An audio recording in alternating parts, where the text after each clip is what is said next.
Hello everyone, स्वागत करता हूं सभी का नेक्स्ट टॉपर की इस बोर्ड एक्सप्रेस सीरीज में, जहां पर आज हम जो चैप्टर पढ़ने जा रहे हैं जिसका नाम है इलेक्ट्रोस्टैटिक पोटेंशियल एंड कैपेसिटेंस। तकरीबन 6 से 7 मार्क्स के यहां से क्वेश्चन पूछे जाते हैं। 2024 की बात की जाए तो 1 मार्क्स के 2 मार्क्स के 2, 5 मार्क्स का एक क्वेश्चन पूछा गया था। 2023 में 1 मार्क्स के 5, 2 मार्क्स के 5, 3 मार्क्स के एक क्वेश्चन पूछा गया था। इसका मतलब ये नहीं है कि पूरा पेपर यहीं से उठ के आया है, लेकिन ये तुम्हारे जितने भी नंबर ऑफ सेट्स होते हैं उसमें से एक एवरेज नंबर निकाला गया है। 2020 का डेटा भी तुम्हारे सामने। चैप्टर के अंदर कौन कौन सी चीजें जो ज्यादा इंपॉर्टेंट रहेगी, इस चैप्टर को किस किस हिस्सों में तोड़ा जा सकता है, अगर मैं एक छोटा टॉपिक भी ना छोड़ू तो बड़े बड़े अध्याय में इसको तोड़ा जाता है। कि सबसे पहले हम समझते हैं इलेक्ट्रोस्टैटिक पोटेंशियल एनर्जी क्या होती है, एनर्जी की बात आएगी।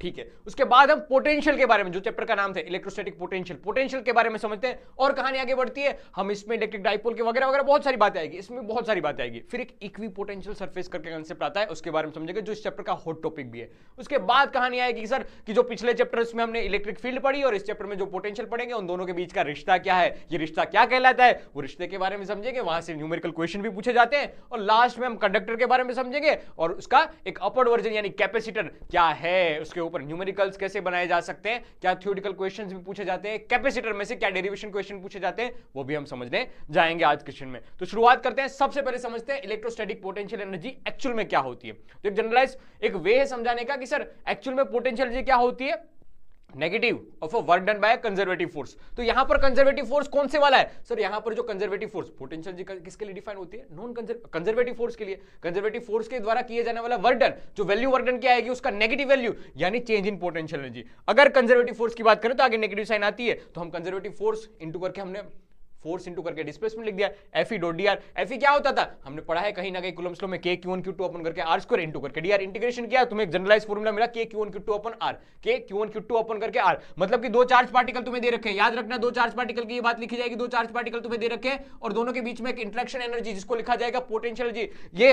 ये वाली इन दोनों के बीच की, ये दोनों सिस्टम बनने के लिए पोटेंशियल एनर्जी कितनी चाहिए होगी, के Q one Q two upon करके दोनों के बीच का डिस्टेंस आर लिखा जाएगा। ठीक है, ये बातें ध्यान में रखना। एक बेसिक सा फॉर्मूला यहां से डिराइव किया गया है।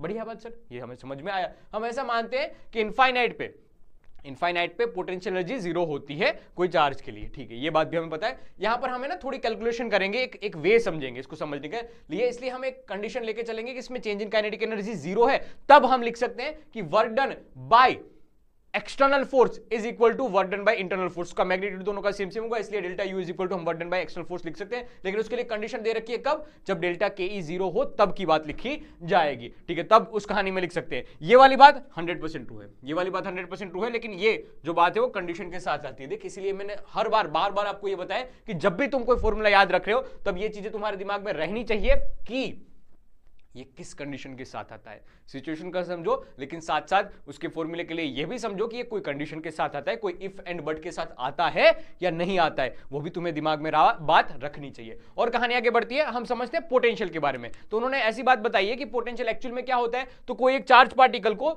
एक पॉइंट से दूसरे पॉइंट पे ले जाने के लिए जो हमें वर्क डन करना पड़ा है। अब उस वर्क डन में एक भी खास बात, इस प्रोसेस में भी कुछ खास बात कि अगर हम उसको धीरे धीरे से लेके आ रहे हैं कांस्टेंट वेलोसिटी से, तो change in kinetic energy zero हो जाएगी। अगर change in kinetic energy zero है तो हम लिख सकते हैं work done by external work done is equal to करके इंटरनल नहीं लिखा जाएगा, लेकिन इसको लिखा जाएगा कंजर्वेटिव फोर्स के द्वारा किए जाने वाला वर्क डन। ये दोनों सेम होंगे, ये दोनों मैग्नीट्यूड वाइज सेम होंगे, इसलिए मैं इज इक्वल टू करके डेल्टा यू लिख सकता हूं, इज इक्वल टू करके डेल्टा यू लिख सकता हूं। अब इन्होंने ये बताया कि डिवाइड बाय क्यू लग दो, जिस चार्ज को तुम लेके आ रहे हो ना, डिवाइड बाय क्यू कर दो, डिवाइड बाय क्यू कर दो। इसी को पोटेंशियल डिफरेंस कहा जाता है, डेल्टा वी कहा जाता है, इसी को डेल्टा वी कहा जाता है। डेफिनेशन बताई गई है।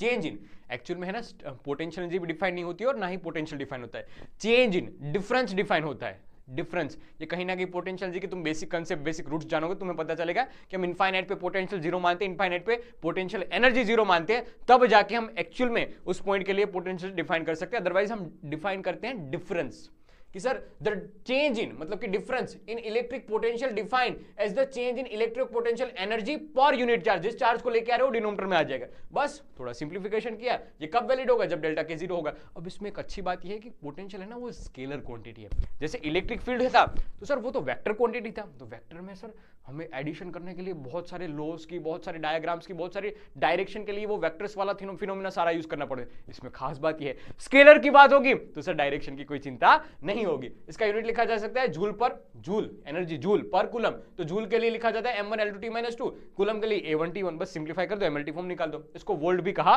जाता है, जूल पर कूलम यानी वोल्ट में भी इसको जाना जाता है। अब ये तो बात थी जनरलाइज फॉर्म। पोटेंशियल कैसे डिफाइन करते हैं? कोई एक सिंगल चार्ज है अपने पास, उसके लिए मैं r डिस्टेंस पे पोटेंशियल निकालना चाहूं तो कितना होता है पोटेंशियल इलेक्ट्रोस्टैटिक वाला? तो लो एक मेथड समझते हैं, उसका डेरिवेशन भी पूछा जा सकता है कि सर एक चार्ज q है, मैं उसको इनफाइनाइट से लेके आ रहा हूं p डिस्टेंस पे। ये p पॉइंट है ना, वो डेल्टा, ये q एक बड़ा वाला फिक्स चार्ज है, उससे r डिस्टेंस पे मुझे इस q की वजह से यहां पर पोटेंशियल फाइंड करना है। तो मैंने क्या किया, एक छोटे वाले q चार्ज को इनफाइनाइट से यहां पर लेके आया। इनफाइनाइट पे मैंने मानी थी पोटेंशियल जी कितनी, 0। अब यहां पर पहुंचेगा तो हमें पोटेंशियल जी पता नहीं है, लेकिन सर हमने ये बात हमने समझी है कि अगर दो चार्ज पार्टिकल है, जैसे कि ये q और ये छोटा वाला q, ये दोनों चार्ज और दोनों के बीच का डिस्टेंस r है, तो यहां पर पोटेंशियल जी लिखी जाएगी k, q बड़ा वाला q अपन करके डिस्टेंस r। हाँ, ये 1/4πε लिखा है k की जगह उन्होंने। तो उन्होंने ये बताया कि सर यहां पर डेल्टा u लिखी जाएगी UP minus you infinite, infinite वाला 0 हो जाएगा। सर एक्चुअल में देखा जाए तो हम ऐसा लिखते थे ना कि डिवाइड बाय q कर दो, इसके डिवाइड में q कर दो तो ये क्या हो जाएगा, पोटेंशियल हो जाएगा। इसके डिवाइड में q कर दो तो ये क्या हो जाएगा, पोटेंशियल हो जाएगा। और हाँ, बात तो ये सही है, बात तो ये सही है। तो हमने q वाला मल्टीप्लिकेशन में यहां पर डाल दिया, थोड़ा और सिंप्लीफाई किया तो हमें vp माइनस v इनफाइनाइट मिला। q को सिंप्लीफाई किया तो पता चल रहा है कि इक्वेशन लिखी जाएगी k q/r। इसका मतलब ये हुआ कि अगर q चार्ज है, उससे r डिस्टेंस पे तुम पोटेंशियल निकालना चाहो तो v is equal to k q/r मिलेगा। अगर ये डेरिवेशन समझ में नहीं है, थोड़ा सा स्किप कर ले, पीछे जा, स्किप नहीं करना है, पीछे जाना है, स्किप पीछे जा 10 सेकंड 20 सेकंड के लिए, वापस देख मैंने क्या कहा है। अदरवाइज इस वाले पार्ट को अच्छे से देख ले, तुम्हें समझ में आ जाएगा डेरिवेशन क्या कहना चाहता है। ठीक है, किसके लिए? इन शॉर्ट तुम्हें याद क्या रखना है, इन शॉर्ट तुम्हें याद ये रखना चाहिए कि कैपिटल कोई भी चार्ज q है, उससे r डिस्टेंस पे पोटेंशियल लिखा जाता है k q/r, उसकी डायरेक्शन नहीं।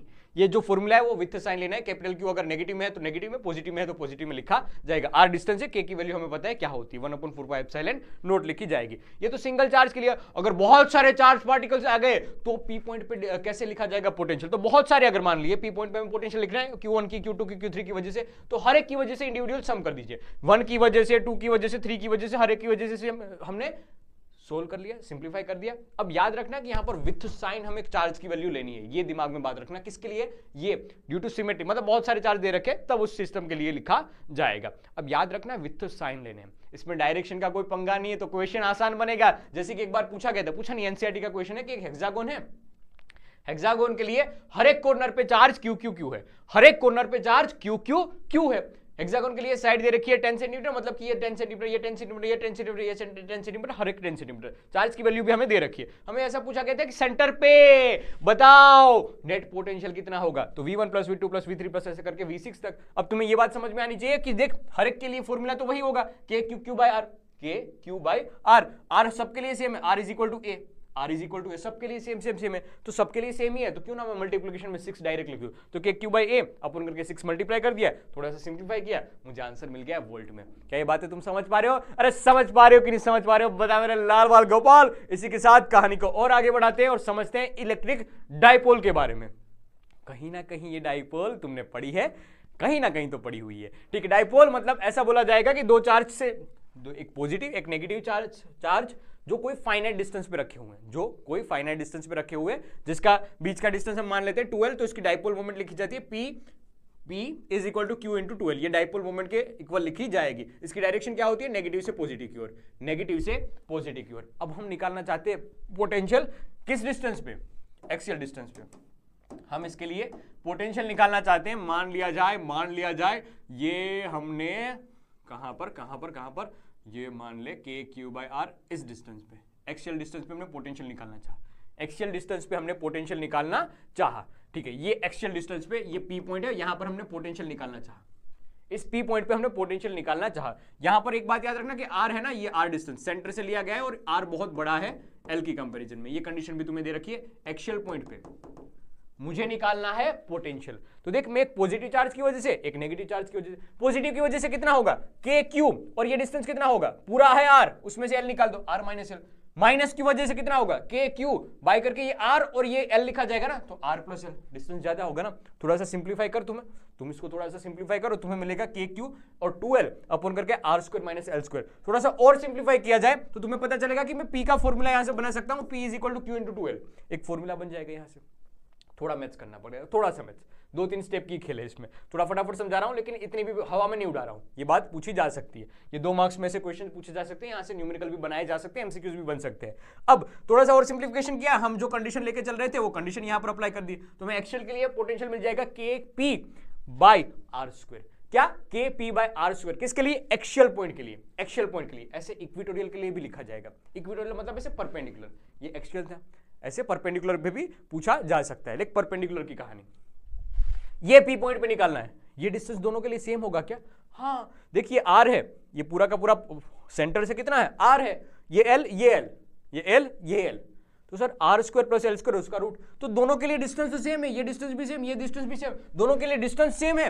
एक्स एक्स मान लिया हमने, एक पॉजिटिव में एक नेगेटिव में, सम करेंगे तो आपस में ही कटपीट लेंगे, मर जाएंगे आपस में, लो लड़ लिए। इक्विपोटेंशियल पे क्या मिल जाएगा? यहाँ पर इक्वेटोरियल पॉइंट पे क्या मिल जाएगा?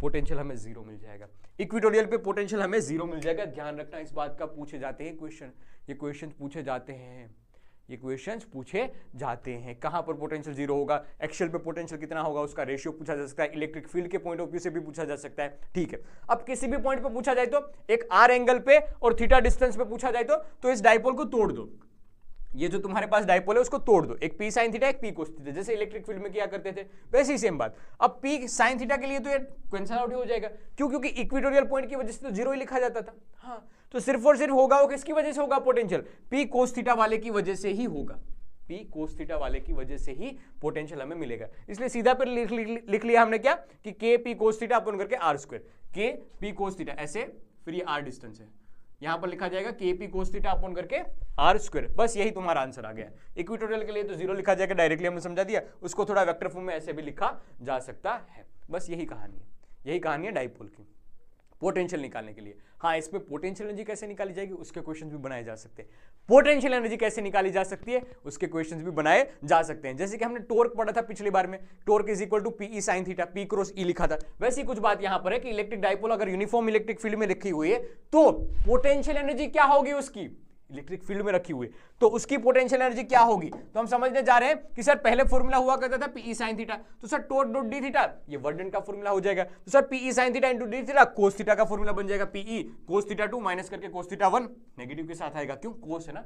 हाँ, इंटीग्रेशन करने के बाद जब कोस आता है, सी आता है, तो अपने साथ माइनस साइन लेके आता है। थोड़ा थोड़ा मैथ्स तुम्हें पता होना चाहिए। ठीक है, तो हमने ऐसा माना delta U is equal to work done by external force is equal to करके minus p cos theta 2 minus cos theta 1। अब यहां से एक अजम्पशन लेके चल रहे हैं कि अगर theta 1 is equal to 90 degree होगा तो लिखा जाएगा u10, क्यों? क्योंकि माइनस में पी कोस 90 डिग्री, यहां से उठा लिए, माइनस में P cos 90 degree. Oh my God, कुछ लफड़ा। ठीक है, मैं लिख दूंगा, ये लिख दूंगा बाद में, अभी के लिए कहानी आगे बढ़ा। तो sir P cos theta 2 minus cos theta 1, तो एक जनरलाइज फॉर्मूला निकल के आ जाएगा यहां पर, जनरलाइज फॉर्मूला यहां से निकल के आ जाएगा, ये u theta is equal to करके माइनस में पीई कोस थीटा या माइनस में पी डॉट ई, बहुत काम का फॉर्मूला है और इसका डेरिवेशन भी 2 मार्क्स में पूछा जाता है। यहां से हट गया है, लेकिन मैं बाद में लिख दूंगा, अभी के लिए तुम आगे बढ़ो। चाहो तो थोड़ा तुम, मेरे पास ये सुविधा नहीं है ना, वरना तुम 10 सेकंड पीछे जाके इसको स्क्रीनशॉट के फॉर्म में ले सकते हो, लेकिन मैं लिख दूंगा। ठीक है, विश्वास रखो। आगे बढ़ते हैं, P dot E PE cos theta इसका फॉर्मूला। अब यहां से भी क्वेश्चन, ये नहीं खत्म हो गया, यहां से भी क्वेश्चन पूछे जाते हैं कि स्टेबल और अनस्टेबल इक्विलिब्रियम समझाओ, स्टेबल इक्विलिब्रियम और अनस्टेबल इक्विलिब्रियम समझाओ, जहां पर पोटेंशियल एनर्जी मिनिमम होगी। इक्विलिब्रियम के लिए फाइंड क्या करना है? टॉर्क नेट 0 होना चाहिए, torque net P sine theta से तुम कंपेयर कर लो, मैं मना नहीं कर रहा हूं। ठीक है, इक्विलिब्रियम की कंडीशन तुम्हें 2 मिलेगी, 2 इक्विलिब्रियम की कंडीशन मिलेगी, एक 0 डिग्री पे, एक 180 डिग्री पे। लेकिन मैं तुम्हें पूछता हूं कि कैसे आइडेंटिफाई करोगे तुम कि ये स्टेबल इक्विलिब्रियम है या अनस्टेबल इक्विलिब्रियम? इक्विलिब्रियम के लिए कंडीशन क्या? टॉर्क 0 होना चाहिए। स्टेबल अनस्टेबल कैसे पता चलेगा? पोटेंशियल एनर्जी अगर मैक्सिमम है तो अनस्टेबल, पोटेंशियल एनर्जी अगर मिनिमम है तो स्टेबल इक्विलिब्रियम। तो सर हम चेक करना चाहते हैं कहां पर पोटेंशियल एनर्जी वो मिनिमम मिलेगी, बस यही कहानी। Sir theta is equal to 0 लिखो, कोस, अरे सीधी सी तो बात है मेरे लाल, कोस 0 की वैल्यू कितनी हो जाएगी? कोस 0 डिग्री की वैल्यू हो जाएगी 1। तो सर पीई कोस थीटा वाले फॉर्मूले में ये था ना अपने पास फॉर्मूला, माइनस में पीई कोस थीटा, माइनस में पीई कोस थीटा। तो सीधी बात है, देखिए 1 हो गया, माइनस में पी डॉट, माइनस में पी। अब लिखा जाए कि सर अनस्टेबल के बारे में, तो sir theta is equal to कितना? 180 डिग्री लिखा है, तो cos theta cos theta is equal to करके 180 डिग्री, 180 के लिए कोस -1 हो जाएगा सर। पी है वो पॉजिटिव में आ जाएगा, मतलब मैक्सिमम पोटेंशियल लिखी जाएगी। तो सर बात समझ में आ रही है, ये स्टेबल इक्विलिब्रियम की कंडीशन बनेगी, ये अनस्टेबल इक्विलिब्रियम की कंडीशन बनेगी। ठीक है, यही बात थी काम की, 2 मार्क्स में क्वेश्चन पूछे जा सकते हैं। अब इस चैप्टर का हॉट टॉपिक मैंने आपको बताया था इक्विपोटेंशियल सरफेस। जैसा नाम वैसा काम, जैसा नाम वैसा काम। इक्वी मतलब सर ऐसी सरफेस है कि जहां पर पोटेंशियल कैसा हो, सेम सेम सेम जैसा हो, हर पॉइंट के लिए सेम हो, ऐसी सरफेस को बोला जाएगा इक्वी पोटेंशियल सरफेस। लेकिन ये देसी लैंग्वेज में लिखी है, अच्छी लैंग्वेज में ऐसा लिखा जाएगा कि surface on which the potential is the same at every point, that's known as the equipotential surface. Okay, that's it. अरे जैसा हिंदी में बोला उतना ही इंग्लिश में लिखा है। अब बात वही है कि सर इसके लिए electric field at any point on equipotential surface is perpendicular. ये उसकी कुछ खास बात है कि अगर कोई इक्विपोटेंशियल सरफेस तुम्हें पता चल रही है तो उससे जो इलेक्ट्रिक फील्ड लाइंस बाहर निकलेगी वो परपेंडिकुलर होगी। वो परपेंडिकुलर कुछ वेव फ्रंट की बात आएगी ना, वो इसके जैसे रिलेट करेगी, थोड़ी थोड़ी, ज्यादा मत घुसा। बात ऐसी भी बताएगी कि work done by the electrostatic force in moving a charge from a one point to other point such surface is zero। मतलब कि देख हमने कहीं ना कहीं ऐसा लिखा था कि work done is equal to करके क्यू डेल्टा वी। अब बता ही दिया कि सर यहां पर चेंज इन पोटेंशियल जीरो ही होगा, क्योंकि पोटेंशियल तो हर पॉइंट के लिए सेम है। v1 is equal to v2 है, तो क्यू डेल्टा वी क्या हो जाएगा, जीरो हो जाएगा। वर्क डन एक सरफेस से एक पॉइंट से दूसरे पॉइंट तक ले जाने के लिए कोई भी वर्क डन हमें करना नहीं पड़ेगा। क्यों नहीं करना पड़ेगा, क्योंकि पोटेंशियल का चेंज जीरो है, इवन पोटेंशियल सेम से है, इसलिए चेंज जीरो है। ठीक है, इसलिए क्यू डेल्टा वी जीरो हो जाएगा। बढ़िया बात सर। अब हम समझते हैं कि पॉइंट चार्ज सिस्टम हो तो उसके लिए इक्विपोटेंशियल सरफेस हमें कैसे देखने को मिलेगी। तो अगर पॉजिटिव है तो चार्ज ऐसे बाहर जा रहा है, तो ये देख एक शेल टाइप के हमें इक्विपोटेंशियल सरफेस देखने को मिलेंगे। ये पहला, ये दूसरा, ऐसे तीसरा, चौथा, ऐसे बनते ही जाएंगे। ये किसके लिए बात है, ये बात है पॉइंट चार्ज हो सोर्स के रूप में। तब अगर लीनियर चार्ज डेंसिटी वाला हो तो ऐसे लीनियर चार्ज सरफेस हो तो यूनिफॉर्म वाला, तो सर ऐसे सिलिंड्रिकल टाइप, ऐसे सिलिंड्रिकल टाइप, होलो सिलिंडर टाइप हमें इक्विपोटेंशियल सरफेस देखने को मिलता है। ठीक है, अगर सर इनफाइनाइट से आती हुई ऐसी रेस हो तो, ठीक है, ऐसे इनफाइनाइट से आती हुई हो तो उसके लिए जो सरफेस देखने को मिलती है इक्विपोटेंशियल वाली, वैसे प्लेनर टाइप मिलती है। कुछ वेव फ्रंट वाली बात आती है, वेव फ्रंट कैसे बनते थे इस सोर्स के लिए कैसे, तो वैसी ही सेम टू सेम बातें हैं, लेकिन दोनों में कंसेप्ट थोड़े अलग है, याद रखना। वेव्स की एक्चुअल में बात है। लो आगे बढ़ते हैं कहानी, इलेक्ट्रिक डाइपोल के बारे में समझते हैं। तो सर एक ऐसा प्लेन, इस डाइपोल के लिए ऐसा एक प्लेन मिलेगा कि जहां पर हर पॉइंट के लिए पोटेंशियल सेम सेम होगा और वो पोटेंशियल जीरो होगा। जो पॉजिटिव जितना ही नेगेटिव आपस में कट पिट लेंगे तो एक पूरा का पूरा एक ऐसे प्लेन निकलेगा बीच में से कि जिसके लिए इक्विपोटेंशियल जीरो लिखा जाएगा।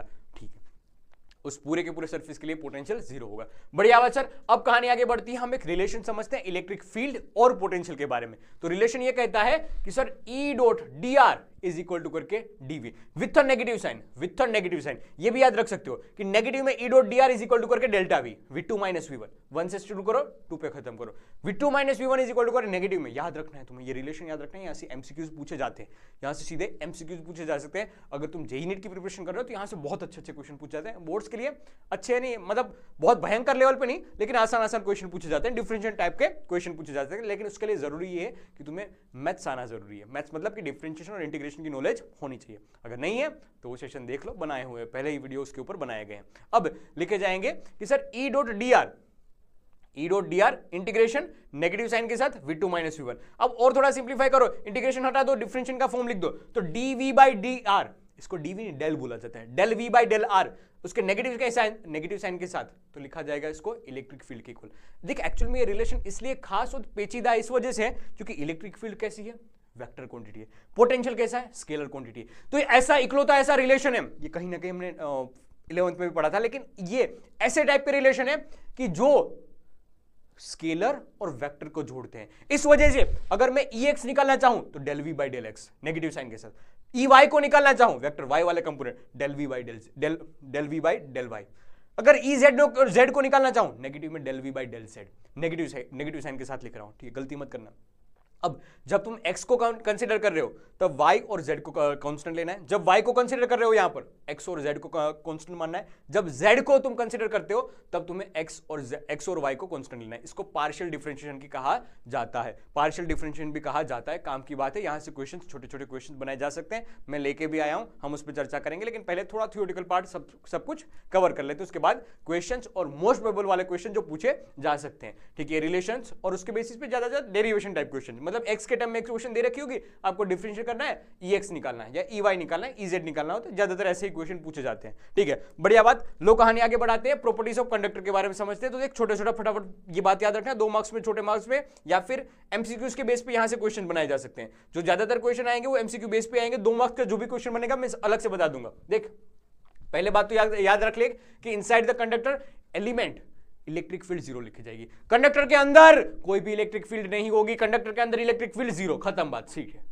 Eight the surface of the charge conductor electrostatic field must be normal to the surface at every point. ये हालांकि बात कर दिए इक्विपोटेंशियल सरफेस के लिए, लेकिन ऐसे बताएगी कि कंडक्टर है उससे जो इलेक्ट्रिक फील्ड बाहर निकलेगी वो हमेशा उस सरफेस से परपेंडिकुलर होगी। किस सरफेस से परपेंडिकुलर होगी? कंडक्टर की सरफेस से परपेंडिकुलर होगी। अब ऐसी बात बता रही है, the interior of the conductor can have no excess of charge in the static situation. अगर स्टैटिक इलेक्ट्रोस्टैटिक की बात कर रहे हो तो उसके पास कोई एक्सिस चार्ज नहीं होगा, अंदर कोई एक्सिस चार्ज नहीं रहेगा, वो बाहर फेंक देगा, सारे चार्जेस को बाहर फेंक देगा। बताया गया कि electrostatic potential is constant through out the volume of the conductor and has the same value on surface. पहले इलेक्ट्रिक फील्ड कंडक्टर के अंदर 0, अब इलेक्ट्रिक फील्ड 0 है तो ई डॉट डी आर 0 हो जाएगा। ई डॉट डी आर 0 हुआ, इसका मतलब कि V2 माइनस V1 0 हो जाएगा। अभी रिलेशन पड़ा था ना, अगर V2 माइनस V1 0 हो गया मतलब चेंज इन पोटेंशियल 0 हो गया। चेंज इन पोटेंशियल 0 है मतलब कि कहीं ना कहीं इस कंडक्टर के अंदर पोटेंशियल का कोई चेंज नहीं है, कोई चेंज नहीं है, मतलब हर एक के लिए पोटेंशियल सेम है। तो यही बात उन्होंने बताई है यहां पर कि कंडक्टर के अंदर हर पॉइंट के लिए पोटेंशियल सेम लिखा जाता है। चाहे इनसाइड की बात की जाए चाहे सरफेस की बात की जाए, कंडक्टर के लिए पोटेंशियल सेम रहेगा। मेरे शब्दों पे ध्यान देना, तभी तुम समझ पाओगे। अगर तुम्हें लग रहा है कि ज्यादा तेज है तो वापस सुनो उस शब्दों को, ठीक है। कम टाइम में ज्यादा समझाने की कोशिश कर रहा हूं, लेकिन एक ही बार, मतलब बार बार वही बात रिपीट नहीं कर रहा हूं, बात समझना इसको, ठीक है। कोशिश करना सिचुएशन को समझने की, कि कम टाइम में कुछ ज्यादा नहीं, लेकिन जो काम की बात है वो मुझे करनी है, ठीक है। बताया कि electric field at the surface of a charge conductor is लिखी जाएगी सिग्मा अपॉन एप्सिलॉन। इसका डेरिवेशन पूछा जाता है, मैं भी करवाऊंगा। इसका डेरिवेशन पूछा जाता है कि सर इलेक्ट्रिक, ये कोई कंडक्टर दे रखा है तो इसके लिए इलेक्ट्रिक फील्ड लाइन से जैसे बाहर निकलेगी टक टक टक टक टक, तो वो लिखी जाएगी। पहले तो ये परपेंडिकुलर होती है सरफेस से, ठीक है सर, मान लिया परपेंडिकुलर होती है। अब इलेक्ट्रिक फील्ड की वैल्यू कितनी होती है जस्ट आउटसाइड के लिए? Sigma upon epsilon. सिग्मा क्या है? Surface charge density, surface charge density, epsilon हमें पता है। और एक इलेक्ट्रोस्टैटिक शील्डिंग करके एक टॉपिक है जो पूछा जाता है 2 मार्क्स में। अब थोड़ी थोड़ी इसकी प्रॉपर्टी, इसलिए मैं ज्यादा तेज भी बोल रहा था क्योंकि ये प्रॉपर्टी मैंने वापस ली है, बताई गई बात है। देख, वही बात को मैंने तोड़ा है, जो 6 प्रॉपर्टी एक साथ थी उसको मैंने तोड़ा है। कैसे? कि अगर कोई एक कंडक्टर को चार्ज दिया जाए तो वो चार्ज है ना वो बाहर फेंक देता है। मतलब कोई कंडक्टर को हमने पॉजिटिव चार्ज क्यों दिया, वो चार्ज कंडक्टर अपने ऊपर नहीं रखेगा, बाहर फेंक देगा। बाहर मतलब देख, इसके ऊपर डिस्ट्रीब्यूटेड हो गया, ये बाहर डिस्ट्रीब्यूटेड हो गया। ऐसा नहीं है जरूरी कि अगर पॉजिटिव चार्ज दिया तभी ऐसा होगा, नहीं। तुम अगर नेगेटिव चार्ज भी इसको देखो, ये बाहर फेंक देगा, कंडक्टर बाहर फेंक देगा। एक्सिस चार्ज अपने पास रखेगा नहीं, ठीक है। ये कंडक्टर की एक खास बात होगी, कंडक्टर की एक खास बात हो गई, जो बीच में एक पॉइंट बताया था उसी की बात मैंने की है। लो कहानी आगे बढ़ाती है। हमने बताई थी ये बात कि इलेक्ट्रिक फील्ड लाइंस यहां से होती है परपेंडिकुलर होती है, ठीक है सर। ये देख ऐसे सट सट सट सट बाहर निकलेगी, सरफेस से परपेंडिकुलर होगी। Inside the conductor net electric field लिखी जाएगी 0, ठीक है। अब हर एक पॉइंट के लिए पोटेंशियल सेम होगा। इनसाइड ये बी सी एस जो भी पॉइंट है उन सब के लिए पोटेंशियल क्या लिखा जाएगा? सेम लिखा जाएगा, ठीक है। वही बात तोड़ तोड़ के बताइए, ठीक है, इसलिए थोड़ा तेज भी पड़ रहा था। कहानी आगे, ये इतनी बात समझ में आई क्या भाई? अरे इतनी बात समझ में आई कि नहीं आई? अगर आई तो साथ साथ लिखता जाना, क्या स्वाहा। लो कहानी आगे बढ़ाते हैं। सर चेंज इन पोटेंशियल लिखा जाएगा 0, क्योंकि पोटेंशियल हर किसी के लिए सेम सेम लिखा गया है इस पे। इसको इक्विपोटेंशियल सरफेस का नाम भी दिया जाएगा। इक्विपोटेंशियल, हालांकि कंडक्टर है तो पूरा का पूरा इक्विपोटेंशियल ही बन जाएगा, ठीक है, बढ़िया बात। अब जो मैं डेरिवेशन की बात पूछा कर रहा था कि इलेक्ट्रोस्टैटिक शील्डिंग वाला पॉइंट पूछा जाता है, तो पहले कैविटी समझो। कैविटी से ही इलेक्ट्रोस्टैटिक शील्डिंग वाली इफेक्ट आएगी कि कैविटी के अंदर कोई अगर चार्ज है, कैविटी के अंदर अगर कोई चार्ज है तो सर ये कंडक्टर है ना, वो अपने आप में ऐसे कोई नेगेटिव चार्ज इंड्यूस करेगा जिसकी वजह से इसकी इलेक्ट्रिक फील्ड अंदर ही अंदर रह जाएगी। मतलब कि ऐसी कहानी है कि इसकी इलेक्ट्रिक फील्ड लाइन है ना वो अंदर ही अंदर तक रहेगी, इसकी इलेक्ट्रिक फील्ड लाइन से वो अंदर ही अंदर रहेगी। देखना इसकी एक बहुत शॉर्ट और सिंपल लैंग्वेज में, देसी लैंग्वेज में बताता हूं। इलेक्ट्रोशील्डिंग इफेक्ट क्या इफेक्ट है कि सर बाहर वाले की असर अंदर को नहीं होगी। मतलब कि तुम बाहर से एक चार्ज लेके आ रहे हो तुम अगर बाहर से ऐसे कोई चार्ज लेके आ रहे हो तो सर उसकी वजह से चार्ज डिस्ट्रीब्यूशन बाहर वाले का बिगड़ेगा, अंदर कोई भी इफेक्ट नहीं आएगी, अंदर कोई भी इफेक्ट नहीं आएगी। और अंदर तुम बहुत ज्यादा चार्ज भर दे रहे हो, उसकी वजह से अंदर ही कोई चेंज आएगा, बाहर वाले को चेंज नहीं होगा। मतलब कि तुम बाहर इफेक्ट कर रहे हो तो बाहर वाले को पता चल रहा है, अंदर वाले को कोई लेना देना उससे नहीं है। अंदर वाले के लिए तुम कुछ चेंज कर रहे हो तो उसको डिफेक्ट किस पे आएगा, अंदर वाले को आएगा, बाहर वाले को पता नहीं चलेगा। और तो ये कंडक्टर काम क्या कर रहा है, शील्डिंग का काम कर रहा है, इसको बचा रहा है, इस अंदर वाले को बचा रहा है बाहरी इफेक्ट से, इसलिए बताया गया इलेक्ट्रोस्टैटिक शील्डिंग की इफेक्ट बाहर वाले को। एक फेराडे केज करके बहुत इंटरेस्टिंग टॉपिक है, लेकिन अभी के लिए एग्जामिनेशन के लिए रोकता हूं मैं उसको, अभी अपने सिलेबस की ओर देखते हैं। क्या बात बता रखी है कि sir the charge distribution on the outer surface remains unaffected by the moment of point charge inside the cavity. ठीक है, अब external charge brought near the conductor will only affected by outer surface. ये जो मैंने देसी language में बताया वही इंग्लिश में, अच्छी वाली इंग्लिश में लिखा है। ठीक है, distribution of the conductor and inner surface will shielded from the effect of external charge, जिसको इलेक्ट्रोस्टैटिक शील्डिंग इफेक्ट कही जाएगी। देसी लैंग्वेज में बताई वही वाली बात है, थोड़ी अच्छी वाली इंग्लिश में लिखी है। ठीक है, याद रखना है, लेकिन पूछा जाए तो याद रखना है, 2 मार्क्स में पूछा गया है। जहां जहां अभी मैंने लिखा है कि 2 मार्क्स 3 मार्क्स, वो क्वेश्चन पूछे गए हैं। ऐसा मत समझा थ्योरी पढ़ रहे हैं, नहीं, ये क्वेश्चन ही चल रहे हैं, ये क्वेश्चन ही चल रहे हैं। कहीं ना कहीं न्यूमेरिकल आसान होते हैं अगर तुम सिचुएशन को समझ पाओ तो, लेकिन अगर थियरी पता नहीं है तो तुम्हारे न्यूमेरिकल कभी बन नहीं सकते। लो कहानी आगे बढ़ाते हैं। दूसरा इक्वेशन की जस्ट आउटसाइड के लिए सिग्मा अपॉन एप्सिलॉन नॉट बनती है, तो कैसे फॉर्मूला डिराइव होता है उसकी बात करता था। तो पहले समझ कि हमने जो सिलेंडर माना है ना, ये सिलेंडर, ये ऐसा सिलेंडर होलो सिलेंडर मान लिया। ठीक है, इलेक्ट्रिक फील्ड लाइंस हमें पता है कि सर यहां से परपेंडिकुलर बाहर ही निकलेगी, ये इलेक्ट्रिक फील्ड लाइंस बाहर निकली ई डॉट डी एस। बाकी सब के लिए कर्व्ड सरफेस के लिए मैं बात करूं, आउटसाइड सरफेस के लिए बात करूं तो कुछ है, लेकिन कर्व्ड सरफेस के लिए कोई भी फील्ड लाइंस बाहर निकल रही है नहीं सर, तो कर्व्ड सरफेस के लिए फ्लक्स 0 हो जाएगा, क्योंकि कोई चार्ज ही नहीं, कोई फील्ड लाइंस ही नहीं है। सर ये तीसरे वाले इनसाइड वाले के लिए भी 0, क्योंकि यहां पर इलेक्ट्रिक फील्ड लाइंस हमें पता है कि इनसाइड के लिए 0 लिखी जाएगी, तो इनसाइड के लिए भी हमने 0 लिख लिया। किसका लो यूज कर रहे हो, अरे गोस लो जो नहीं आता था, E dot D S equal to करके क्यू इनसाइड अपॉन करके एप्सिलॉन, वही वाली बात है। ठीक है सर, तो finite is equal to E dot D S, E dot D S finite किस किस की वजह से होगा, कर्व्ड सरफेस की वजह से होगा। एक इस इनर वाले सिलेंडर के गाउसियन सरफेस लिया हमने, एक इनर वाले डब्बे की वजह से होगा, ये बाहर वाले आउटर डब्बे की वजह से होगा। ठीक है सर, तो उसके अंदर क्या क्या कितना चार्ज होगा, क्यू एनक्लोज्ड अपॉन करके epsilon not, Q enclosed upon करके एप्सिलॉन नॉट। तो हमें पता ये चला कि सिर्फ और सिर्फ जो फ्लक्स मिलेगा वो आउटसाइड ये वाली सरफेस की वजह से होगा। ठीक है, तो क्यू φ1 लिखा, क्यू इनसाइड अपॉन करके एप्सिलॉन। अब क्यू इनसाइड कितना होगा, अब क्यू इनसाइड कितना होगा तो हमें पता नहीं है सर, तो हमने लिखा सिग्मा इंटू करके डीएस, सिग्मा यानी सरफेस चार्ज डेंसिटी। अब पता चला सर कि इसको लिखा जा सकता है φ1 को ई डॉट डीएस, क्या पता चला, ई डॉट डीएस मतलब कि सर डीएस डीएस कट लिया, ये डीएस डीएस कट लिया, ई की वैल्यू आ गई सिग्मा लोकल अपॉन करके एप्सिलॉन। सिग्मा क्या है, इसकी सरफेस चार्ज डेंसिटी है, कंडक्टर की सरफेस चार्ज डेंसिटी है। ठीक है, क्या ये बातें तुम समझ पा रहे हो, ये डेरिवेशन 2 मार्क्स में पूछे जा सकते हैं। देख इतनी भी ज्यादा तेजी से नहीं पढ़ा है कि सर क्या ही समझा दिया, नहीं, फॉर्मूला हमें पता है, फॉर्मूला मतलब सिचुएशन पता है, गोस लॉ यूज किया, यहां पर हमने गोस लॉ यूज किया। ठीक है, गोस लॉ के बाद किस किस की वजह से फ्लक्स मिल सकता है, इनर की वजह से, आउटर की वजह से, कर्व्ड सरफेस की वजह से। ठीक है, अब इनर 0, कर्व्ड 0, क्यों, क्योंकि वहां पर कोई फील्ड लाइंस ऐसे पास ही नहीं हो रही, कंडक्टर की प्रॉपर्टी हमें पता है, तो उस प्रॉपर्टी का यूज किया। फिर हमने सिर्फ और सिर्फ जो फ्लक्स मिलेगा वो किसकी वजह से होगा, आउटर की वजह से होगा, आउटर की वजह से होगा, कितना लिखा जाएगा, Q enclosed upon epsilon not. अब क्यू एनक्लोज्ड कितना है, लिखा हमने सिग्मा डीएस, डीएस डीएस काट पीट दिया, ई की वैल्यू आ गई सिग्मा लोकल अपॉन करके एप्सिलॉन। इसमें कोई बड़ी बात है क्या, नहीं यार, नहीं नहीं, एक बार खुद से लिख लो तो सब चीजें इसमें आसान है, इससे ज्यादा टाइम देने की जरूरत इसमें नहीं। लो आगे बढ़ते हैं, अब समझते हैं खूंखार टॉपिक यानी कैपेसिटर इस चैप्टर का। कैपेसिटर क्या होता है, तो देख ऐसी बताई कि 2 कंडक्टर की अरेंजमेंट है, इसमें भी एक बहुत बड़ी कहानी है, लेकिन कहानी की ओर मैं नहीं आगे बढ़ता हूं। मैं जो काम की बातें हैं कि जो एक्सपेक्टेशन ज्यादा है कि यहां से क्वेश्चन बनाए जा सकते हैं, उसके ऊपर आते हैं, जो काम की बातें ज्यादातर उसकी चर्चा करते हैं। 2 ऐसे कंडक्टर का बना हुआ मटेरियल है, एक बना हुआ अरेंजमेंट है कि एक पे पॉजिटिव चार्ज होगा, एक का नेगेटिव चार्ज होगा, जितना चार्ज यहाँ पॉजिटिव होगा उतना ही चार्ज दूसरे वाले पे नेगेटिव होगा, दोनों के बीच में कुछ सेपरेशन होगा। तो बात ऐसी बताई कि combination of 2 conductor placed close to each other having equal and opposite charges, equal and opposite charges is called a capacitor. ठीक है, उसको नाम दिया गया capacitor. The charge on a capacitor having a Q is equal to C into V। C क्या होता है, नहीं वही नहीं, C is equal to capacitance लिखा जाता है।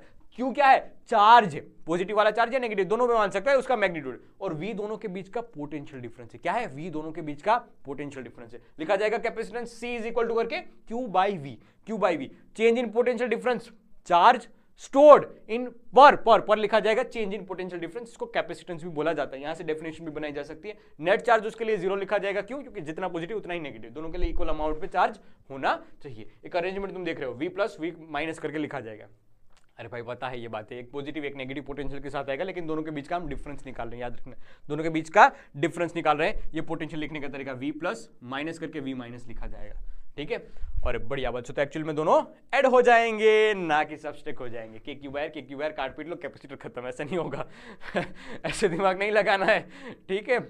लोग कहानी आगे बढ़ाते हैं, हम समझते हैं जो काम की बात है कि पैरेलल प्लेट कैपेसिटी क्या होता है। यहां से क्वेश्चन बनते हैं कि दो प्लेट है हमारे पास, एक पे पॉजिटिव चार्ज एक पे नेगेटिव। अब यहां पर भी बात है कि कैसे बनाया जाता है, एक को पॉजिटिव एक के नेगेटिव, लेकिन अभी के लिए तो हमने मान लिया कि एक पॉजिटिव है दूसरे नेगेटिव है, इसमें इनर सरफेस पे चार्ज है, बाहरी वाले के ऊपर चार्ज नहीं है। बढ़िया बात सर, कोई दिक्कत नहीं है। अब हमने लिखना सीखा कि सर दोनों के बीच का सेपरेशन है D, उस प्लेट का एरिया है A, उस प्लेट का एरिया है A, ठीक है। Surface charge density positive sigma negative sigma. अब हमने ये पता है कि सर इसका फॉर्मूला आ रहा है एप्सिलॉन A/D, मतलब कि सर ये एरिया पे डिपेंड करता है, ये दोनों के बीच के सेपरेशन पे डिपेंड करता है, कैपेसिटेंस इन दोनों पे डिपेंड करता है, ठीक है। अब लिखना सीखते हैं कि ये फॉर्मूला कहां से बना है, एप्सिलॉन E/D। इसके अंदर कोई मटेरियल नहीं लिखा गया है, भरा नहीं गया है, तब एप्सिलॉन लिखा जाता है, लेकिन ये आया कहां से, तो उसका डेरिवेशन समझते हैं। सबसे पहले तो इलेक्ट्रिक फील्ड लाइंस लिखना सीखो। सर इस पॉजिटिव की वजह से यहां पर इलेक्ट्रिक फील्ड कितनी होगी, सिग्मा/2 एप्सिलॉन। इस नेगेटिव की वजह से देख, पॉजिटिव से धक्का देने डायरेक्शन में, यहां पर पॉजिटिव की वजह से यहां धक्का देने वाली डायरेक्शन में, और नेगेटिव वाला ऐसे खींचने की डायरेक्शन में, तो E नेगेटिव।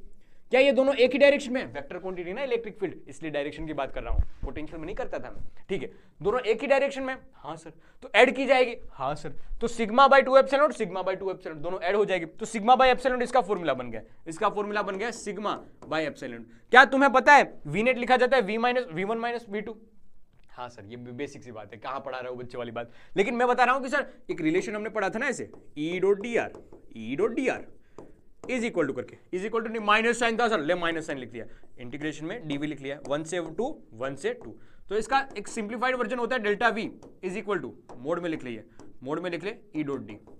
ये इसका एक सिंप्लीफाइड वर्जन होता है, जिसमें ज्यादा आपत्ति वाली सिचुएशन नहीं है, तो E.d लिख लिया हमने, E.d लिख लिया। बढ़िया बात सर। अब E की वैल्यू कितनी आई थी, सिग्मा/एप्सिलॉन इंटू करके D लिखा, ठीक है। कोई सिचुएशन, कोई दिक्कत, कोई परेशानी नहीं है। अब सिग्मा की वैल्यू क्या होती है, QA/एप्सिलॉन। अरे सिग्मा Q/A, हाँ चार्ज पर एरिया, और ये D लिख लिया, बढ़िया सर। अब कैपेसिटेंस क्या लिखा जाएगा सर, C = Q/V नेट। अब देख क्या Q आपस में कट लेंगे और फॉर्मूला बन जाएगा एप्सिलॉन A/D। इसलिए ये लिखा जाता है कैपेसिटेंस किस पे डिपेंड करता है, उस प्लेट के एरिया पे डिपेंड करेगा, उन दोनों प्लेट के बीच का डिस्टेंस पे डिपेंड करेगा, और जो मटेरियल फील्ड है उस पे डिपेंड करेगा, ठीक है। लो ये काम की बात आ गई। इसका डेरिवेशन भी 2 मार्क्स में पूछा गया है और पूछा जाता भी है। इससे सीधे न्यूमेरिकल्स भी पूछे जाते हैं और डेरिवेशन भी पूछा जाता है। अब इसमें एनर्जी कितनी स्टोर्ड होती है, कैपेसिटर के अंदर, उसकी बात है। तो हम है ना पॉजिटिव नेगेटिव बनाने की प्रोसेस है कि हम एक्चुअल में क्या करते हैं पता है कि पॉजिटिव में से, ठीक है, बोलने का तरीका यह होता है कि नेगेटिव में से पॉजिटिव चार्ज खींच के इसको पॉजिटिव बना दो। एक्चुअल में तो इलेक्ट्रॉन की कहानी होती है, लेकिन समझाने का वे है ये कि इस वाली प्लेट से पॉजिटिव चार्ज खींच के इस वाले को पॉजिटिव बना दो एक प्लेट को, और दूसरे वाले के पॉजिटिव चार्ज अपन निकाल रहे हैं तो समय के साथ साथ नेगेटिव चार्ज होती जाएगी। पॉजिटिव निकाल रहे हैं मतलब नेगेटिव चार्ज बचेगा ना, तो नेगेटिव चार्ज वाले हो जाएंगे, ठीक है। तो कोई एक सिचुएशन पे हमने लिखना सीखा कि उसके ऊपर पोटेंशियल कितना होगा, Q/C जितना होगा, उसका पोटेंशियल कितना होगा, पोटेंशियल डिफरेंस हो जाएगा डेवलप, Q/C हो जाएगा। अब लिखा जाएगा डी, हालांकि यही फॉर्मूला तो हमने पढ़ा था, DW इज इक्वल टू करके Q डेल्टा V। ऐसा याद रख ले, डेल्टा W या फिर work external is equal to लिखा था Q डेल्टा V। अब समझना इस बात को, Q डेल्टा V, तो इसको छोटे पैमाने में लिखो तो DW is equal to V डेज इंटू करके छोटा वाला चार्ज DQ लिखा जाएगा। तो छोटा वाला चार्ज DQ और V पोटेंशियल डिफरेंस लिखा जाएगा दोनों के बीच में, Q डेज बाई C लिखा, ठीक है। Q डेज बाई C लिखा, इंटीग्रेशन दोनों का किया तो Q²/2 आ जाएगा। इसका मतलब यह है कि W का फॉर्मूला बन जाएगा, पोटेंशियल एनर्जी का फॉर्मूला बन जाएगा Q²/2C। Q²/2c। लो ये एक फॉर्मूला निकल के आ गया हमारे पास वर्क डन के लिए, Q²/2c काम का फॉर्मूला। ये पोटेंशियल एनर्जी स्टोर कैसे लिखी जाएगी, W वर्क डन के फॉर्म में लिखी जाएगी, और यहां से तुम थोड़ा सा कैलकुलेशन करते हो, डेरिवेशन पूछा जाता है, Q²/2c एक फॉर्मूला बन जाएगा। अब यहां पर बात खत्म नहीं होती है, क्योंकि इसके बहुत सारे फॉर्मूलेज बनाए जा सकते हैं। जैसे कि मैं अगर यूज करूं Q = C × V, Q = C × V, ये फॉर्मूला यूज करना चाहूं तो बहुत डिफरेंट टाइप के फॉर्मूलेज बना सकते हैं। C की वैल्यू यूज करूं Q/V, तो सर एक बार Q और V के टर्म में आ जाएगा, एक बार C × V के टर्म में आ जाएगा, एक बार Q और C के टर्म में आ जाएगा। तो तीन फॉर्मूले बनते हैं अपने पास, एक Q²/2c एनर्जी स्टोर के लिए, एक 1/2CV², दोनों फेमस है, दूसरा 1/2Q × V, और तीसरा एक भयानक सा जहां पर C की इक्वेशन लिखी जाएगी ε/A/d। क्या याद रख रहे हैं? नहीं यार, कहाँ इतनी सारी चीजें याद रखोगे तुम, पहले ही तुम्हारे पास स्टोरेज कम है, इतनी सारी चीजें थोड़ी याद रखोगे।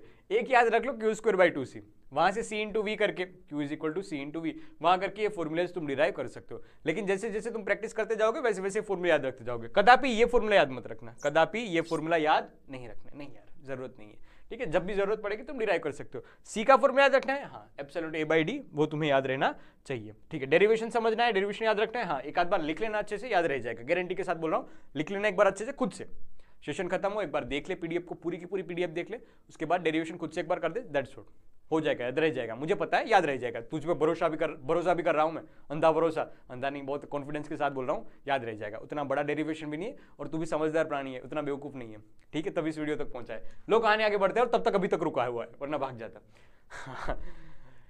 ठीक है, क्योंकि तुझे कहीं ना कहीं चीजें समझ में आ रही है कि भ्रम है मेरा, कंफ्यूज कर रहे हो। ले सीधी बात पे आते हैं। एक 12 पाइकोफेराडे का कैपेसिटर है, कैपेसिटेंस हमें दे रखा है, connected to a 15 volt battery. एक बात पूछूं मैं, पूछ ही लेता हूं। कैपेसिटेंस का फॉर्मूला क्या था? C = Q/V। Q किस में लिखा जाता है सर? लो मैं सीधा पूछ लेता हूं, Q लिखा जाता है कूलम में, और ये आ जाएगा वोल्ट में। मुझे इसका MLT फॉर्म निकाल के बताओ, कमेंट बॉक्स में बताना। लो मैंने पूछ लिया था ना कि तुम्हें सभी चीजें समझ में आ रही है, तुम मुझे बताना कि ये तुम्हें अगर समझ में आया हो तो। छोटा सा एक क्वेश्चन पूछा है, कमेंट बॉक्स में लिखना है इसका आंसर। लो आता हूं वापस बात पे कि 50 वोल्ट की बैटरी के साथ ज्वाइंट किया गया है, how much electrostatic potential is stored in capacitor, तो 1/2CV², सीधा फॉर्मूला। क्योंकि तुम्हें दे क्या रखा है, सिचुएशन के हिसाब से देखो, तुम्हें कैपेसिटेंस दे रखा है, बैटरी का पोटेंशियल दे रखा है, तो 1/2CV², इसका आंसर बन जाएगा। सिंप्लीफाई करो, एनर्जी स्टोर्ड का इक्वेशन या आंसर तुम्हें मिल जाएगा, ठीक है। अब बात आती है कि अगर दो प्लेट, मतलब एक पॉजिटिव चार्ज है एक नेगेटिव चार्ज है, दोनों के बीच में कोई अट्रैक्टिव फोर्स तो लग रहा होगा, बात तो सही है, एक पॉजिटिव एक नेगेटिव, तो दोनों के बीच में अट्रैक्टिव फोर्स लगता है। वो अट्रैक्टिव फोर्स कितना होता है? तो सर सिग्मा पॉजिटिव की वजह से σ/2ε, और दूसरी वाली प्लेट के लिए लिखा जाएगा चार्ज Q, दूसरी वाली प्लेट के लिए लिखा जाएगा, चार्ज का मैग्नीट्यूड लिखा है Q। तो सर दोनों के बीच का मतलब मल्टीप्लीकेशन कर दो, Q इंटू करके E पॉजिटिव की वजह से, तो लिखा जाएगा Q²/2A∈0, ये फोर्स हो जाएगा। याद रखना ये फोर्स है, तुम सीधा मतलब पॉजिटिव और नेगेटिव सिग्मा के फॉर्म में नहीं लिख सकते। एक अट्रैक्टिव वाला फोर्स दोनों के बीच में कितना लगता है सर? लिखा जाएगा Q इंटू करके पॉजिटिव या नेगेटिव की वजह से जो इलेक्ट्रिक फील्ड लिखी जाती है वो इलेक्ट्रिक फील्ड लिख ली, दोनों के बीच का मल्टीप्लिकेशन और सिंप्लीफाई किया, ये फोर्स दोनों प्लेट के बीच का। अब बात ये आती है कि तो थोड़ी दिक्कत नहीं होगी, दो प्लेट बहुत पतली और पास में रख दी तो अट्रैक्ट कर जाएगी और आपस में मिल लेगी, तो वो जो जितना पॉजिटिव उतना नेगेटिव आपस में डिफ्यूज हो जाएगा।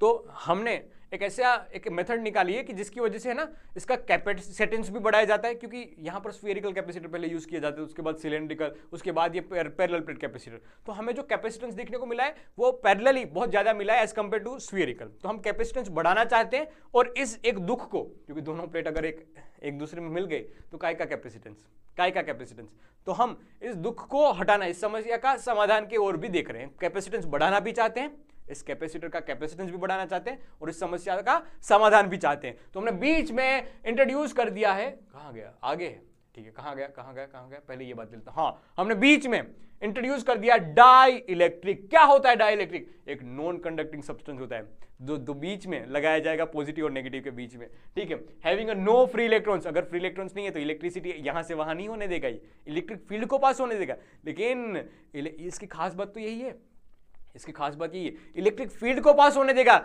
लेकिन सर इलेक्ट्रिक करंट को पास होने नहीं देगा, क्योंकि फ्री इलेक्ट्रॉन है ही नहीं इसके पास। अब क्या बताया? Can hold N electrostatic charge while the dissipating minimum energy form of heat, ठीक है, थोड़ा मतलब हीट की बात की गई है। अब कैन बी अ पोलर और नॉन पोलर। अब पोलर नॉन पोलर में कंफ्यूजन हो, तो पोलर मतलब कि सर दो पॉजिटिव और नेगेटिव पॉइंट अलग अलग हो, पॉजिटिव नेगेटिव के सेंटर अलग अलग हो, पोलर बोला जाएगा। नॉन पोलर के लिए सर वहां पर पॉजिटिव नेगेटिव एक दूसरे में सम्मिश्रित है, दोनों में कोई डाइपोल मोमेंट नहीं है, इसलिए P0 लिखा गया। ठीक है, दोनों के बीच का कोई डिस्टेंस नहीं है। ठीक है, लेकिन जैसे ही नॉन पोलर के लिए, नॉन पोलर को अगर एक्सटर्नल फील्ड में रख दो तुम, तो वो पोलर, वो थोड़ा पोलराइजेशन फील करेगी और एक डायरेक्शन में अलाइन होने की कोशिश करती है। बढ़िया बात सर। अब माइका, ग्लास, प्लास्टिक, इसका एग्जांपल, ये पानी की बोतल नहीं है, ठीक है, प्लास्टिक का एग्जांपल देना था इसलिए पानी की बोतल ले ली, लेकिन तुम तो समझना ग्लास, माइका वगैरह यूज किया जाता है किसके लिए, डाइलेक्ट्रिक मटेरियल के रूप में। अब दोनों को, मतलब इस मटेरियल को फील कर दिया हमने किसके अंदर, कैपेसिटर के अंदर, तो कहीं ना कहीं इलेक्ट्रिक फील्ड की बात आएगी। तो इलेक्ट्रिक फील्ड में अगर इस डाइलेक्ट्रिक को रखते हैं तो वहां पर हमें डाइपोल मोमेंट कुछ मिलती है, जो पर वॉल्यूम पे लिखो उसको तो पोलराइजेशन लिखा जाता है। डाइपोल एक डायरेक्शन में अलाइन होने की कोशिश करती है, एक डायरेक्शन में अलाइन होने की कोशिश करती है। देख, ये पॉजिटिव से नेगेटिव, नेगेटिव से पॉजिटिव, इसकी डायरेक्शन होती है ऐसी ऐसी, तो एक डायरेक्शन में अलाइन होने की कोशिश करती है, जिसको कहा जाता है पोलराइजेशन। तो ये नेट इलेक्ट्रिक पोलराइजेशन लिखा जाता है कि पर वॉल्यूम कितनी डाइपोल मोमेंट अलाइन हुई है, तो पी नेट बाई पी, जितनी अलाइन हुई है वो पर करके हमने लिख लिया वॉल्यूम। ठीक है, बढ़िया बात सर। अब इसकी वजह से ना एक खास बात अपोजिट होती है, क्या पता है, समझना इस बात को कि सर जैसे ही हमने ये इलेक्ट्रिक फील्ड एक्सटर्नल लगाई है ना, हाँ ये एक्सटर्नल फील्ड लगाई है, इसकी वजह से हुआ ये कि एक पॉजिटिव एक नेगेटिव, एक पॉजिटिव नेगेटिव, तो सर ये नेगेटिव वाले, ये नेगेटिव नेगेटिव नेगेटिव नेगेटिव, और यहां पर ये पॉजिटिव वाले इकट्ठे हो गए पोलराइजेशन की वजह से, पॉजिटिव नेगेटिव, क्योंकि इलेक्ट्रिक फील्ड की वजह से पॉजिटिव उसकी डायरेक्शन भागना चाहेगा, नेगेटिव अपोजिट डायरेक्शन भागना चाहेगा। तो ये पोलर, मतलब पहले ऐसा था, नॉन पोलर था तो पॉजिटिव नेगेटिव ऐसे था, पॉजिटिव नेगेटिव ऐसे था, लेकिन पॉजिटिव आगे की डायरेक्शन में भागा, नेगेटिव पीछे की डायरेक्शन में भागा। तो सर एक इलेक्ट्रिक फील्ड उल्टी जनरेट हो गई, उल्टी मतलब ऐसे जनरेट हो गई, ये इंटरनल फील्ड जनरेट हो गई। तो क्या कहीं ना कहीं तुम्हें समझ में आ रहा है कि एक्सटर्नल हमने जो लगाई थी वो इस डायरेक्शन में थी और इंटरनल उसकी अपोजिट डायरेक्शन में आ गई, जो जनरेट हुई, जो प्रोड्यूस हुई है वो उससे अपोजिट डायरेक्शन में। तो नेट इलेक्ट्रिक फील्ड है ना वो कुछ कम हो जाती है, नेट इलेक्ट्रिक फील्ड इस मटेरियल के लिए कुछ कम हो जाती है, ई नोट बाई के जितनी, ई नोट बाई के जितनी। इन दोनों के वजह से इसको रिप्लेस करके हम लिख देते हैं कि सर हमें जो नेट इलेक्ट्रिक फील्ड मिलती है वो कितनी मिलती है, ई नोट बाई के मिलती है, थोड़ी सी कम हो जाती है। और उस के को कहा जाता है डाइलेक्ट्रिक कांस्टेंट के, जो किसके इक्वल होता है, रिलेटिव परमिटिविटी के इक्वल होता है। एप्सिलॉन आर के फॉर्म में भी इसको लिखा जाता है। याद रखना ये कूलम्स कांस्टेंट नहीं है, गाल पे करने वाला टीका और कपाल पे करने वाला टीका दोनों अलग अलग होता है। याद रखना इलेक्ट्रिक फील्ड कितनी हो जाएगी, एप्सिलॉन ई नोट बाई के या ई नोट बाई एप्सिलॉन आर, याद रखना। अब देख इसको कैपेसिटर के अंदर मैंने फिल कर दिया, कैपेसिटर के अंदर मैंने फिल कर दिया। एक बार कांस्टेंट पोटेंशियल की बात की, जब बैटरी ज्वाइंट होती है ना, जब बैटरी ज्वाइंट होती है तब पोटेंशियल कांस्टेंट रहता है, याद रखना। और जब बैटरी रिमूव कर दी है तब जितना चार्ज कैपेसिटर के प्लेट पे होगा ना उतना ही चार्ज रहेगा। तो अगर मैं बात करूं इस वाले केस की, मैं बात करूं इस वाले केस की, तो देखना कैपेसिटेंस वो के टाइम्स हो जाएगा। अब क्यों हो जाएगा समझना, इलेक्ट्रिक फील्ड घटी, कैपेसिटेंस के टाइम्स हो जाएगा। दोनों केस में कैपेसिटेंस क्या हो जाएगा, के टाइम्स हो जाएगा। कहीं ना कहीं ये बात लिखी हुई है, यहां पर नहीं लिखी है, ठीक है बता देता हूं। कैपेसिटेंस दोनों केस में के टाइम्स हो जाएगा। अब बात समझना दूसरे पैरामीटर्स पे क्या इफेक्ट आती है। पोटेंशियल हम लिखते हैं क्यू बाई सी, हाँ सर क्यू बाई सी, यहां पर सी कितना के टाइम्स हो गया, तो पोटेंशियल देख के टाइम्स हो जाएगा, पोटेंशियल के डिवाइड में किया गया। अब पहले हम इलेक्ट्रिक फील्ड लिखते थे वी बाई डी, यहां पर इलेक्ट्रिक फील्ड कितनी हो जाएगी, ई बाई के हो जाएगी। क्यों, V final by D, E by K हो जाएगी, E by V, E by K initial वाला जो था उससे डिवाइड बाई के चला जाएगा। मतलब इस वाले केस में इलेक्ट्रिक फील्ड के टाइम्स चल जाती है। यहां पर खास बात ये थी कि बैटरी है ना वो कनेक्ट है, तो बैटरी जब भी कनेक्ट होगी ना वो कभी पोटेंशियल डिफरेंस घटने नहीं देगी, पोटेंशियल डिफरेंस जितना था उतना ही। तो पोटेंशियल डिफरेंस पे ना तो कुछ ने कुछ चेंज आने दिया, ना ही इलेक्ट्रिक फील्ड पे कोई चेंज आने दिया। बताया जाता है कि इलेक्ट्रिक फील्ड की वजह से इंटरनल में कुछ चेंज आ जाता है, कम हो जाती है, लेकिन किस कहानी के लिए ये लिखी जाती है, कांस्टेंट चार्ज के लिए, कांस्टेंट चार्ज के लिए। कैपेसिटेंस दोनों में के टाइम्स हो जाएगा, कैपेसिटेंस दोनों में के टाइम्स हो जाएगा। यहां पर 2c नहीं लिखना चाहिए, यहां पर kc लिखना चाहिए, ठीक है, यहां पर लिखना चाहिए kc, दोनों में के टाइम्स हो जाएगी, दोनों में के टाइम्स हो जाएगी। लेकिन कहानी ये याद रखना मेरे लाल, कहानी याद रखना कि अगर इलेक्ट्रिक फील्ड वाली बात आए तो सर किस वाले फैक्टर में के टाइम्स के में डिवीजन में चली जाएगी, जब बात आ जाए कांस्टेंट चार्ज की। कांस्टेंट चार्ज मतलब कि जब बैटरी रिमूव करने बात आ जाएगी। अगर बैटरी पहले से कनेक्टेड है तो इलेक्ट्रिक फील्ड में कोई खास इफेक्ट नहीं आएगा। अगर पोटेंशियल जी लिखना चाहो तो दोनों में सेम 1/2 CV², 1/2 KCV²। यहां पर लिखा जाएगा 1/2, क्योंकि चार्ज कांस्टेंट है तो चार्ज वाले की इक्वेशन का यूज करो, Q²/2c।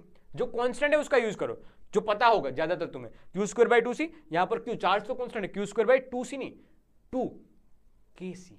के क्यों, कैपेसिटेंस हर बार के टाइम्स हो जाएगा। क्योंकि यहां से तुम थोड़ा सा सिंप्लीफाई करो, यहां से थोड़ा सा तुम सिंप्लीफाई करो, जो भी कैपेसिटेंस की इक्वेशन थी वो सिंप्लीफाई करो, तुम्हें पता चलेगा सर ये के टाइम्स हो जाएगा, मल्टीप्लिकेशन में के टाइम्स चला जाएगा, लेकिन दोनों कहानी के लिए कैपेसिटेंस बढ़ जाएगा, लेकिन इलेक्ट्रिक फील्ड पे क्या इफेक्ट आएगी, पोटेंशियल पे क्या इफेक्ट आएगी, एनर्जी स्टोर में क्या इफेक्ट आएगी, चार्ज पे क्या इफेक्ट आएगी, वह बात तुम्हें समझनी है। तो दो केस में इसको बांटा जाता है कि अगर कांस्टेंट पोटेंशियल की बात की जाए तब क्या होगा, कांस्टेंट चार्ज की बात की जाए तब क्या होगा। कांस्टेंट पोटेंशियल मतलब बैटरी कनेक्टेड है, कांस्टेंट चार्ज मतलब कि बैटरी रिमूव कर दी गई है, ठीक है, बैटरी रिमूव कर दी है, इसका मीनिंग ये हुआ कांस्टेंट चार्ज की कहानी।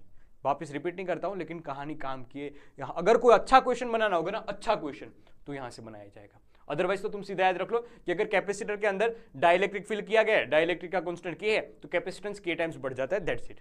इसका अगर मतलब सिंपल वर्जन बताओ तो यही है, लेकिन मैंने थोड़ी डेप्थ में ये बताया कि ये क्यों होता है, कहां होता है, ठीक है, सिचुएशन समझाइए, एक्सप्लेन भी किया है, कंडीशन क्या है, कंडीशन क्या है। दोनों के लिए कैपेसिटेंस के टाइम्स होगा, लेकिन इलेक्ट्रिक फील्ड के लिए और पोटेंशियल के लिए क्या चेंज आएगा, मैंने आपको बता दिया है।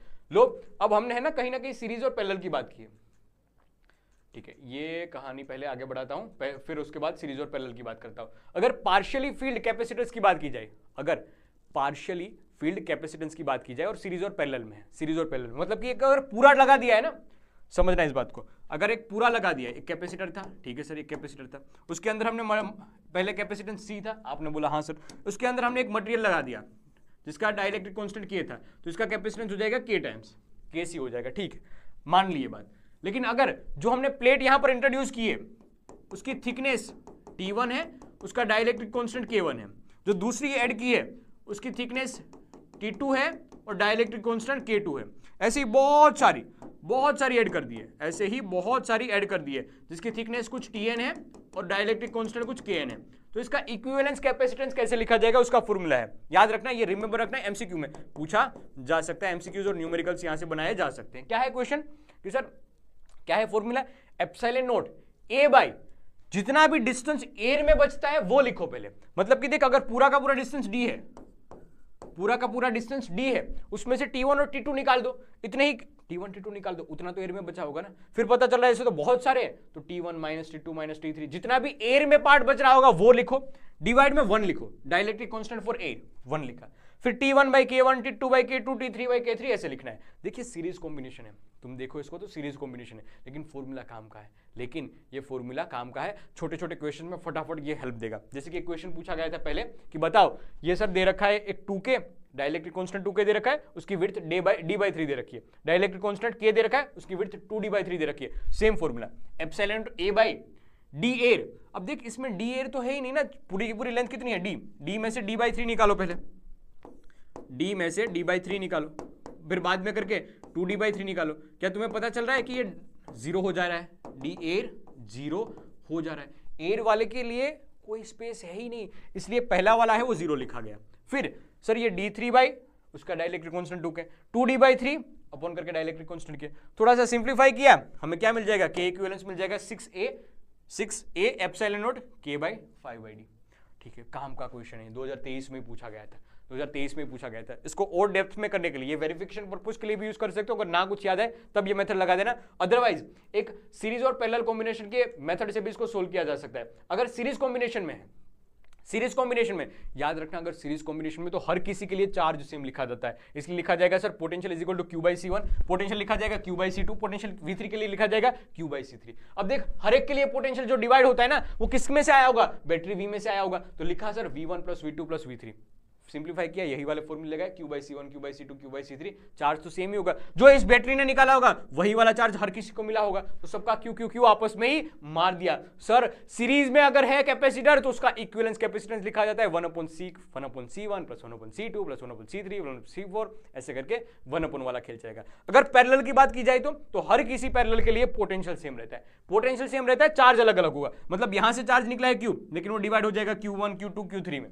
Q1 is equal to C1 into V, C2 into V, C3 into V। Charge जो बैटरी ने निकाला वो डिस्ट्रीब्यूटेड होगा हर किसी में, Q1 plus Q2 plus Q3 ऐसे लिख लिया। अब देखा सर कि Q1 को लिखा जा सकता है C1 into V, C2 into V, C3 into V, सबका V आपस में मर गया, बचा sir C equivalence is equal to C1 plus C2 plus C3। अब यहां से छोटे छोटे क्वेश्चन भी पूछे जा सकते हैं और पूरा डेरिवेशन भी पूछा जा सकता है। अगर बात आ जाए सीरीज और पैरेलल कॉम्बिनेशन की, तो सीरीज में 1 वाला खेल और पैरेलल में सर डायरेक्ट सम वाला सम, C1 plus C2 plus C3 वाला जो रेजिस्टेंस में हुआ करता था उसका यहां पर अपोजिट है। लो ये बात हमें समझ में आई, डाइलेक्ट्रिक वाली बात भी हमने समझ ली। अब इसके बेसिस पे कितने कितने कैसे कैसे क्वेश्चन पूछे गए उसकी थोड़ी सी चर्चा करते हैं। खास क्वेश्चन मैं तुम्हें ये पूरा का पूरा क्वेश्चन मैं लिख के लाया हूं, सोल्व करके लाया हूं, लेकिन मेरी मतलब अंतरात्मा ऐसी कहती है कि क्वेश्चन पूछे जाने की संभावना सबसे ज्यादा इस चैप्टर में से।